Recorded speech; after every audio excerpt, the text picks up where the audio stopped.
Bienvenidos a todos a este curso de fundamentos básicos de una alimentación saludable. Va a ser un curso súper completo, lleno de curiosidades y de información para que ustedes puedan aplicarla en el día a día y en cada plato de comida que se sirvan a ustedes y a su familia. Entonces vamos a empezar con los conceptos básicos y aquí quiero responder la pregunta de por qué comemos, por qué es importante incluir la comida en nuestra vida. Y bueno, la primera idea que se nos viene a la cabeza es energía, para aportarle la energía a nuestro cuerpo para cumplir todas las necesidades que tiene. Entonces sabemos que nuestro cuerpo, estando en reposo, por ejemplo, durmiendo o estando sentados, en reposo absoluto ya estamos gastando bastante energía sin darnos cuenta. Respirando con los latidos del corazón, pensando, el cerebro es el órgano que más gasta energía. Y todas las reacciones químicas, todos los procesos fisiológicos ya están gastando mucha energía en nuestro cuerpo.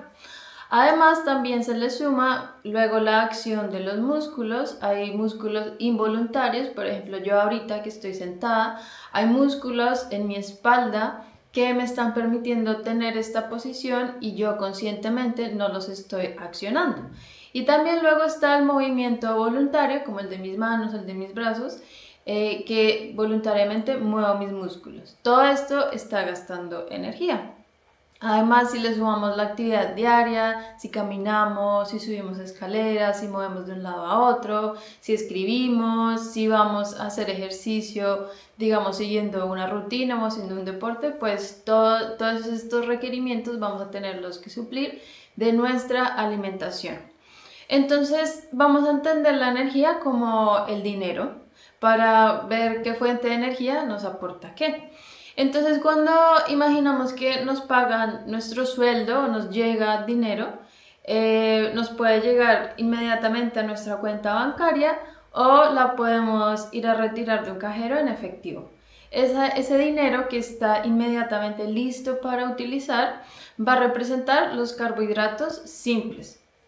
Es la manera de energía que nuestro cuerpo prefiere porque es muy rápida de usar, está disponible y está ahí mismo para usarla en el momento. Cuando digamos nuestra empresa nos paga el salario de un banco diferente al nuestro, y esa transferencia entre bancos va a tomar un tiempo, no mucho, pero toma un tiempo en llegar el dinero. Eso lo podemos entender como los carbohidratos complejos, que también es una fuente, digamos, de dinero que está inmediata, pero va a demorar un poquito más mientras llega a nuestra cuenta. Ahora, si vemos, por ejemplo, un cheque, si alguien nos firma un cheque por ciertos fondos y tenemos que ir hasta el banco a cambiarlo y a reclamar el dinero hasta que nos entreguen ese dinero, pues va a ser un proceso, digamos, más dispendioso, con más pasos, va a tomar más tiempo, va a tener más requisitos y esto lo podemos comparar con la grasa.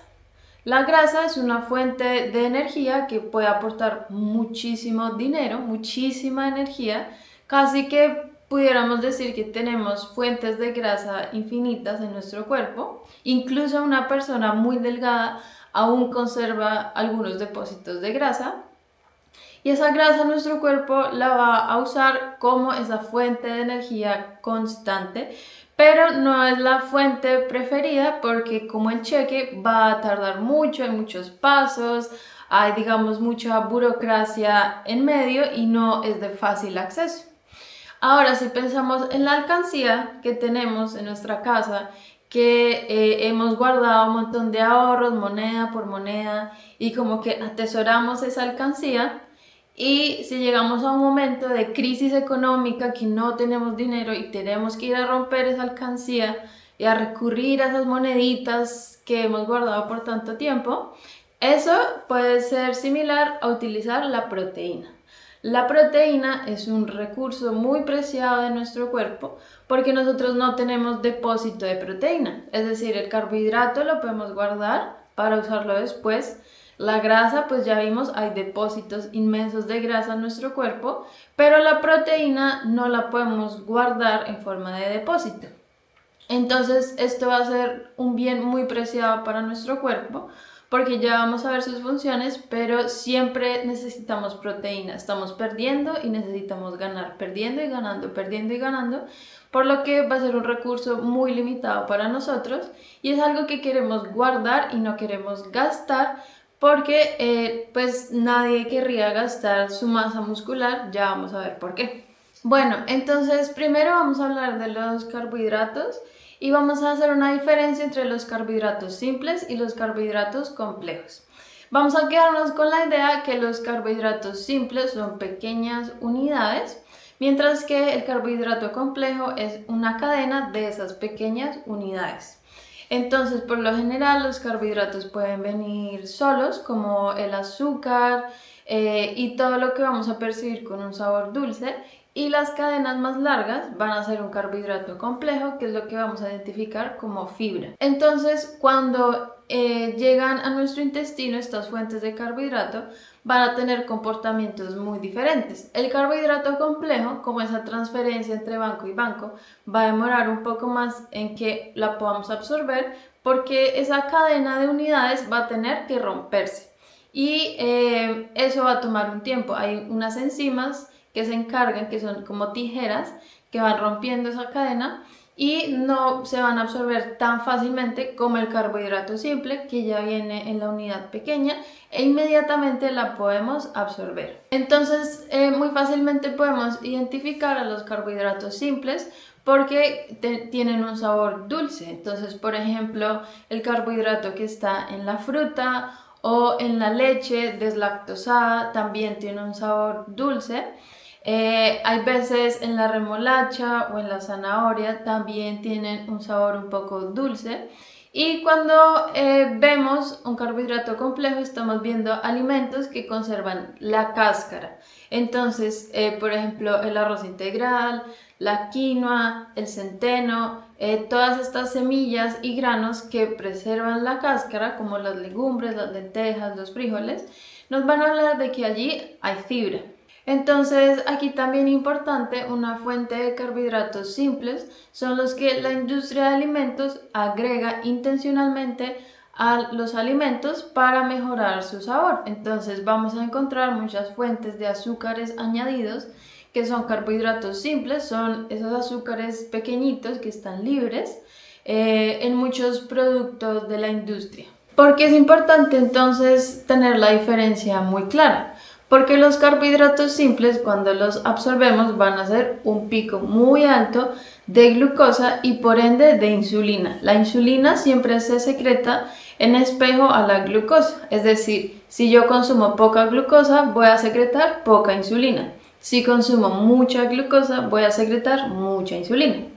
Entonces, cuando comemos carbohidratos simples, va a haber un pico muy alto y nosotros queremos evitar esos picos tan altos, sobre todo de la insulina.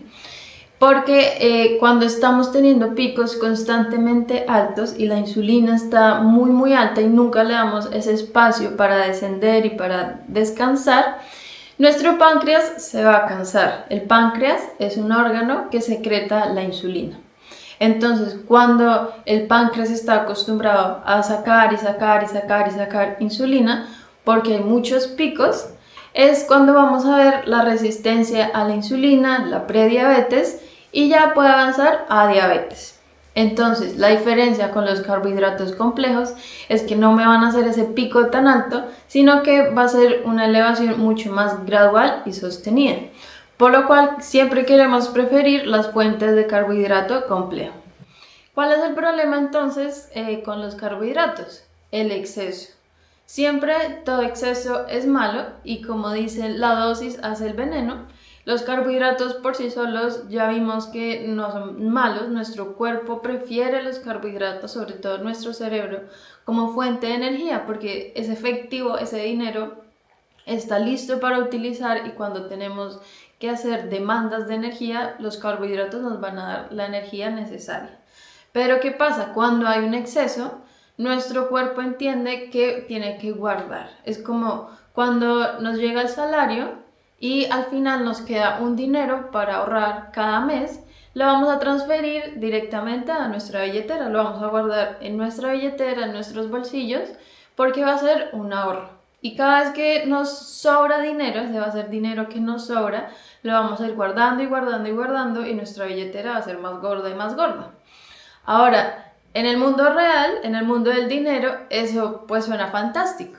Pero en nuestro cuerpo no es así, porque la forma, la billetera que nuestro cuerpo tiene son los depósitos de grasa. Cuando comemos carbohidratos en exceso, lo que el cuerpo va a hacer es guardarlos en los depósitos de grasa.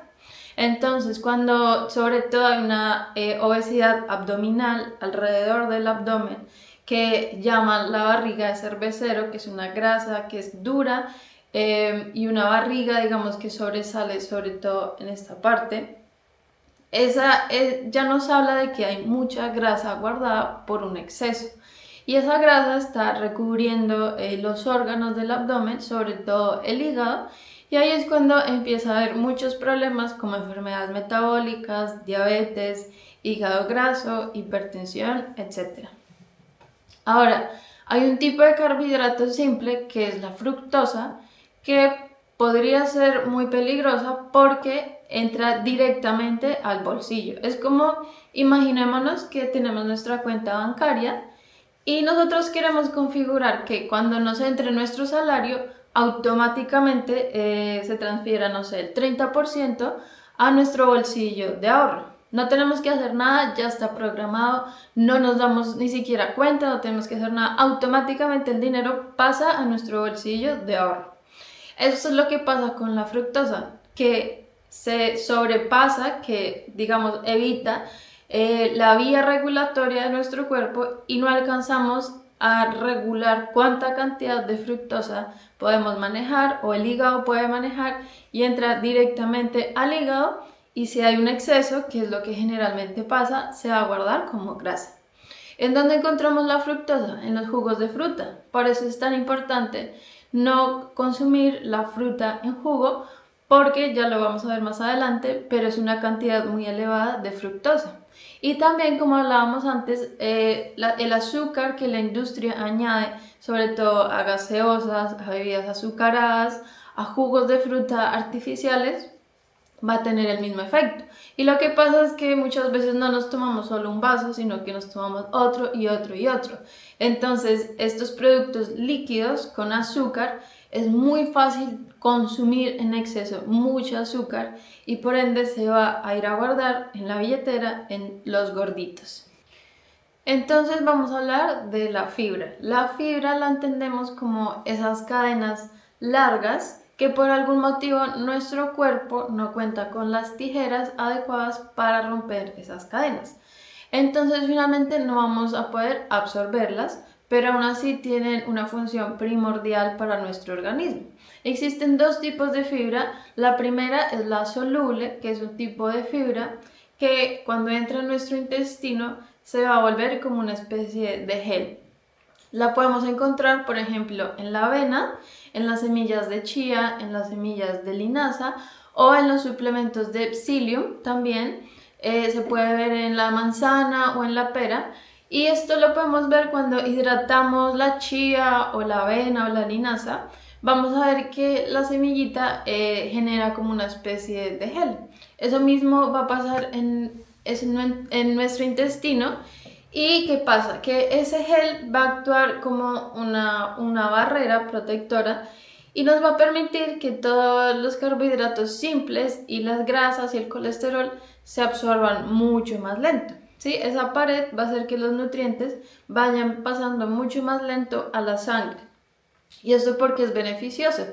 Porque nos va a evitar esos picos tan elevados de glucosa como ya veíamos y también va a hacer que sea mucho más gradual. También existe la fibra insoluble, que es esta que no se puede disolver en agua y su principal función es que le va a aportar volumen a las heces, por lo que va a ser muy importante para combatir el estreñimiento y permitir un tránsito intestinal adecuado para que esas heces se puedan movilizar en nuestro tracto intestinal. Esta fibra insoluble la vamos a ver más que todo en granos, en legumbres, en el salvado o en las nueces. Entonces aquí voy a introducir también un tema súper importante que está muy en auge últimamente y es la microbiota intestinal. Nosotros como seres humanos convivimos con infinidad de bacterias, viven con nosotras, viven en nuestra piel, en nuestra boca, en nuestros ojos, en nuestros oídos y por ende nuestro tracto gastrointestinal. Es donde más hay bacterias en nuestro intestino, porque hay unas condiciones que propician el crecimiento de las bacterias. ¿Cómo obtenemos estas bacterias? A lo largo de nuestra vida hay muchas situaciones que impactan sobre las bacterias que tenemos en nuestro cuerpo. Desde la forma en que nacemos, un niño que nace por parto vaginal versus cesárea va a tener una microbiota totalmente diferente y de ahí en adelante pues se va a impactar mucho nuestra niñez, si vivimos con mascotas, si vivimos en un hogar que fue limpiado extremadamente o si por el contrario jugamos en la tierra, jugamos con animales, con plantas. Todo esto va a tener un impacto también si consumimos antibióticos a repetición, etcétera, etcétera. Entonces, ¿qué se ha visto? Que nuestra dieta obviamente impacta muchísimo las bacterias de nuestro intestino y la fibra actúa como prebiótica. Las bacterias son probióticas y el alimento de esas bacterias es el prebiótico que está en la fibra. Es decir, como nosotros no absorbemos la fibra, se va a quedar en nuestro intestino y las bacterias van a utilizar esa fibra como alimento. Entonces, una microbiota saludable es muy importante porque esas bacterias producen sustancias que nosotros sí podemos absorber y sí podemos asimilar y se ha visto que esas sustancias nos confieren un gran beneficio a la salud. Primero pueden modular nuestro sistema inmune, nos ayudan a tener menos alergias, a tener menos intolerancias y esto pues va a hacer un sistema inmune mucho más fuerte. También se ha visto que pueden secretar neurotransmisores que van a viajar a nuestro cerebro o que influyen sobre nuestro cerebro, porque también se ha demostrado que hay una comunicación directa entre el intestino y el cerebro, sobre todo a través de la microbiota y las sustancias que producen, y esto va a impactar también en nuestro estado del ánimo. Entonces, como ven, tener una microbiota sana es fundamental para nuestra salud. Todavía hay mucho por descubrir, pero ya se sabe que preservarla es muy importante.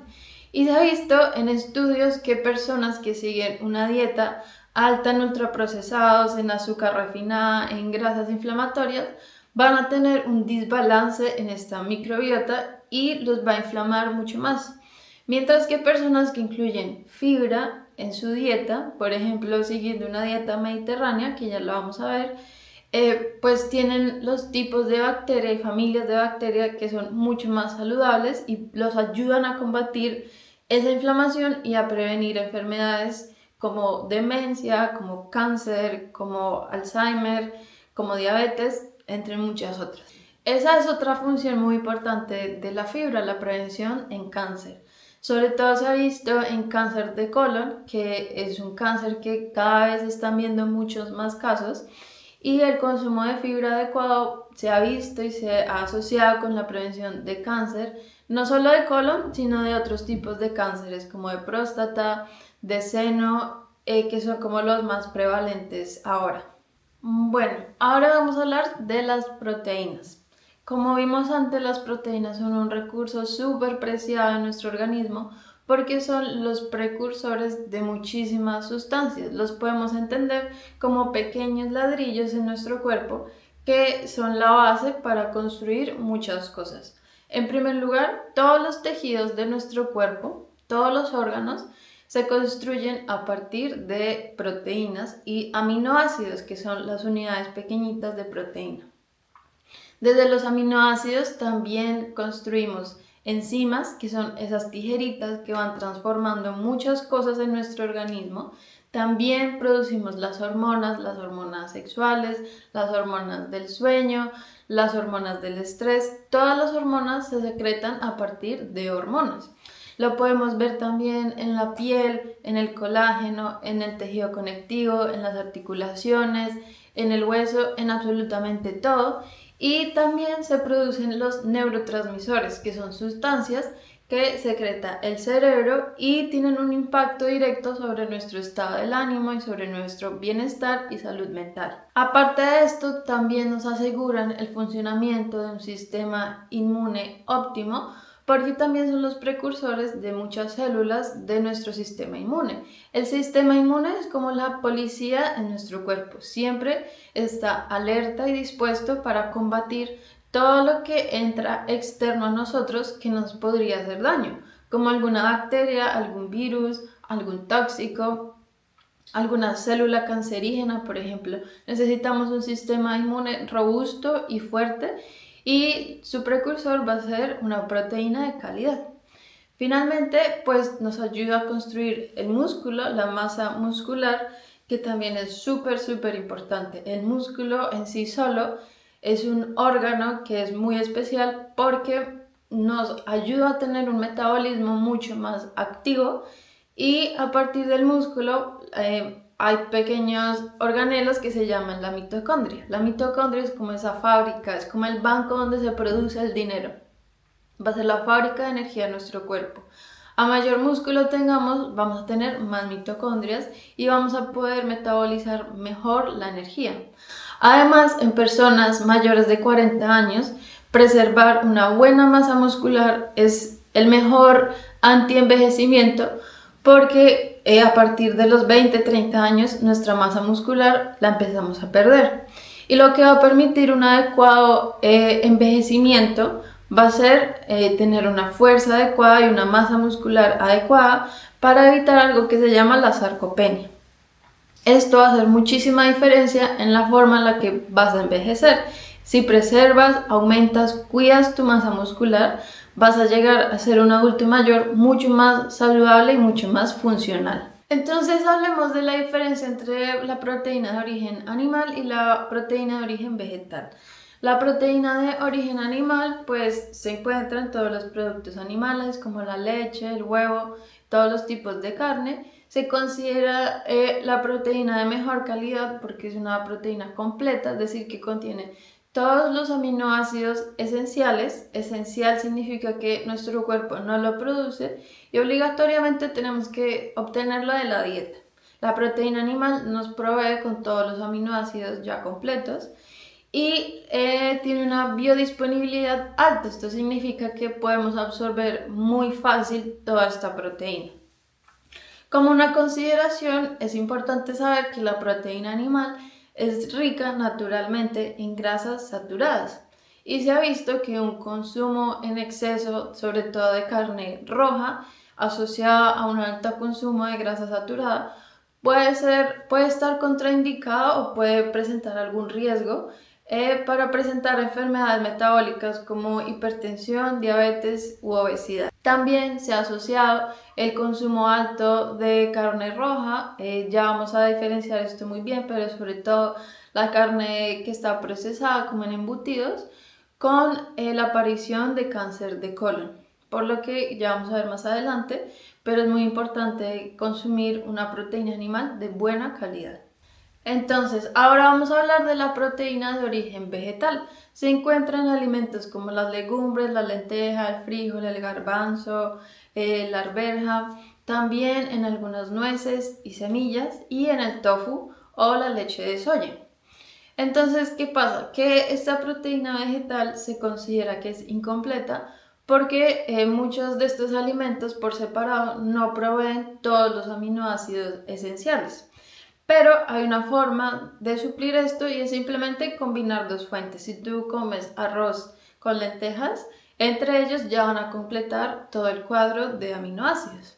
Es importante saber que estos alimentos se consideran más que todo fuentes de carbohidratos, es decir, de un 100% de los macronutrientes que contiene una lenteja, por ejemplo, alrededor de un 60 o un 70% va a ser carbohidrato y el otro 20-30% va a ser proteína. Hay que tener mucho cuidado porque pensamos, o las personas que son veganas o vegetarianas, si piensan que van a consumir alto en proteína, pues van a tener que hacerlo guiados por un profesional y de una forma muy bien planeada para que cumplan con los requerimientos de proteína, como vamos a verlo más adelante. Ahora, a consideración, la proteína de origen vegetal le cuesta un poco más a nuestro cuerpo absorberla, por lo que no vamos a absorber toda la proteína, pero es muy bueno porque siempre están acompañadas por la fibra y como ya vimos, la fibra se ha asociado con la prevención de muchas enfermedades, entre ellas el cáncer, la obesidad, la diabetes y la demencia. Y naturalmente las proteínas de origen vegetal no contienen colesterol, por lo que personas con problemas de colesterol elevado pues se van a beneficiar muchísimo de esta dieta. Bueno, ahora hablemos de las grasas. Las grasas son absolutamente necesarias en nuestra dieta porque cumplen unas funciones primordiales. Primero, en la función de nuestro cerebro, nuestras neuronas, que son las células que transmiten las señales del cerebro al resto de nuestro cuerpo, están cubiertas por capas de grasa y esta grasa es muy importante pues para asegurar una buena conducción nerviosa. Además, también hay vitaminas que solo son solubles en grasa, como la vitamina D, que es súper importante para la función de nuestros huesos, como la vitamina E, que es un potente antioxidante, y la vitamina A, que funciona mucho para nuestra vista y nuestra salud ocular. Entonces, también va a ser muy importante que en fuentes que contengan grasa, por lo general vienen acompañadas estas vitaminas liposolubles y nos van a ayudar a absorberlas mucho mejor. También son súper importantes, sobre todo el colesterol, para sintetizar las hormonas, sobre todo las hormonas sexuales como los estrógenos o la testosterona. Pasa mucho que cuando una mujer consume muy pocas calorías y muy poca grasa y colesterol, puede llegar, por ejemplo, a perder su menstruación, a perder su periodo. Y esto se ve porque hay un déficit de colesterol que no le está permitiendo sintetizar el estrógeno necesario y las hormonas sexuales necesarias para tener un ciclo menstrual saludable. Bueno, entonces para ver el mapa vamos a iniciar por el centro, que son las grasas insaturadas. Las grasas insaturadas se dividen en dos, en las monoinsaturadas o MUFA o poliinsaturadas o PUFAs. A su vez, los MUFA, pues su principal representante es el ácido oleico que está presente en el aceite de oliva. Y vemos los poliinsaturados que son súper famosos porque escuchamos un montón del omega 3 y el omega 6. Ahora, ¿cuál es el omega 3 y el omega 6? Ese número 3 y 6 simplemente identifica la posición en que se encuentra un doble enlace. Pero bueno, es una posición de algo. Entonces, el omega 3, vamos a ver que es el alfa-linolénico, que a su vez es un ácido graso antiinflamatorio. Por eso es muy importante las fuentes de omega 3 porque tienen un poder antiinflamatorio. El asterisco lo que demuestra es que el paso de omega 3 al ALA, que es ácido alfa-linolénico, es un paso que está, digamos, altamente regulado y que es un poco controlado y lento. Pero este ALA es súper importante porque a su vez es el precursor del EPA y el DHA. También que son súper famosos, se escuchan un montón porque son los principales componentes de los suplementos de omega 3. El EPA y el DHA tienen múltiples estudios donde se demuestra su función antiinflamatoria y cómo su consumo nos permite evitar y tratar, muchas veces revertir muchas enfermedades cardiometabólicas. Ahora, por el otro lado tenemos el omega 6, que es el ácido linoleico. Y este omega 6 es el precursor de algo que se llama ácido araquidónico, que es el precursor de muchas sustancias proinflamatorias como las prostaglandinas, tromboxanos, endocannabinoides y leucotrienos. Ahora, tengo que explicar acá que el hecho que el omega 6 sea el precursor del ácido araquidónico y este genere sustancias inflamatorias, no es algo terrible, no es algo caótico. Nuestro cuerpo necesita la inflamación. La inflamación es un proceso totalmente fisiológico y normal y es la forma en que nuestro cuerpo ataca algo que nos está haciendo daño. Por ejemplo, la gripa. Cuando hay inflamación nos da fiebre, nos sentimos horrible, o cuando nos golpeamos, nos hacemos una herida, la piel se pone roja, se pone caliente, puede dar fiebre. Eso es inflamación. El dolor es inflamación y muchas veces lo que significa es que en esa área el sistema inmune está activado y está reclutando muchas sustancias para atacar eso que se quiere reparar y se quiere expulsar. ¿Qué es lo que pasa? Que como vemos acá, cuando entendemos que hay una autopista, el omega 6 tiene su carril y el omega 3 tiene su carril. ¿Qué pasa entonces? Que entre ellos dos van a estar compitiendo por el espacio en esa autopista, porque comparten, digamos, la misma vía. Entonces, ¿qué pasa? Cuando hay un exceso de consumo de omega 6 en nuestra dieta, que por lo general viene de aceites vegetales refinados, ya lo veremos más adelante, pero en nuestra dieta se consume mucho omega 6 y se consume en exceso. ¿Y qué pasa? Que ese exceso de omega 6 va a ocupar el carril del omega 3, porque como solo hay una vía para los dos, si hay mucho omega 6 pues va a desviar a todo el omega 3. ¿Y qué pasa? Que va a disminuir el omega 3 y nos vamos a quedar sin omega 3, que es el que realmente es antiinflamatorio y tiene unas propiedades excelentes. Ahí está el problema y ahí es donde viene que el omega 6 es inflamatorio y tenemos que regularlo muy bien. Ahora, volviendo a nuestro cuadro, el recuadro rojo nos habla de que estos dos son esenciales en la dieta, tanto el omega 6 como el omega 3 son esenciales en la dieta, pero como ya les dije, consumimos muy poco omega 3. ¿Dónde está el omega 3? En el pescado graso, sobre todo en el salmón, en las sardinas, en las anchoas, y la verdad es que muy poca gente consume estos alimentos. También está en nueces y semillas, que no son muy frecuentes en nuestra dieta, entonces se ve un exceso y un desbalance entre la cantidad de los dos y ahí está el problema. Ahora, finalmente, hablamos de las grasas trans, que definitivamente se deben eliminar por completo porque ya está súper comprobado que estas grasas trans van a tapar las arterias y esta placa lo que hace es producir el infarto tanto en el corazón y en el cerebro. Y pues esto nos va a dar un riesgo de infarto, de muerte cardíaca súbita, de síndrome metabólico, de diabetes tipo 2, de hipertensión. Y esto que cuando se ve y en qué alimentos se ve, supuestamente esto ya está muy regulado, pero hoy en día se puede encontrar en todos los productos que han tomado un aceite que originalmente estaba líquido y lo han convertido en sólido por procesos que se llaman hidrogenación. Esto se puede ver sobre todo en las margarinas, que ya lo vamos a ver más adelante, pero es muy importante identificar la margarina versus de la mantequilla, porque la margarina usa eso, un aceite vegetal, lo hidrogenan, lo vuelven sólido y al final eso nuestro cuerpo lo entiende como una grasa trans y la queremos evitar como sea. Y bueno, ya el último concepto que quiero dejar es que tenemos que entender los alimentos como un Lego. Un alimento no es solo carbohidrato o solo proteína o solo grasa. Hay pequeñas fichas, cada uno de ellos es una ficha que va a conformar un todo. Entonces, eso va a ser muy importante cuando comemos alimentos reales y de calidad y naturales, que vamos a obtener una pequeña ficha de cada grupo.